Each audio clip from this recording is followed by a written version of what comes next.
ஏமா அடுக்கல சுத்தமா கழுவி வச்சிருக்கேன், ஏன் சோறாக்கல? ஆக்க விட்டா தானே. என்னத்த ஆக்க விட்டா தானே? சாயங்காலம் ஒல வச்சேன்.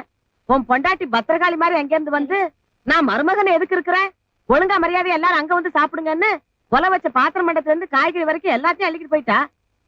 ஓஹோ, அப்ப நீங்க 2 பேரும் அங்கதான் போய் சாப்பிட்டு வந்தீங்களா? ஆமா, நெய் கொஞ்சம் ஜாஸ்தி. ஆடாடாடாடா, சாப்பாட்டு விஷயத்திலேயே என் மருமக கிட்ட இவ்வளவு வித்தை இருக்குதுன்னா இவன் கொடுத்து வச்சது அவ்வளவுதான். போட போய் சோத்தையாவது தின்னுட்டு வா. ஏண்டா கொஞ்சம் இப்படி வரேடா. அண்ணாவா? என்னடி முறையே மாறுது? அட நீங்க வேற, அவங்க இதுல ஏன்னா நம்மதுல ஆசையா அத்தான்னு கூப்பிடுறதில்ல, அது மாதிரி.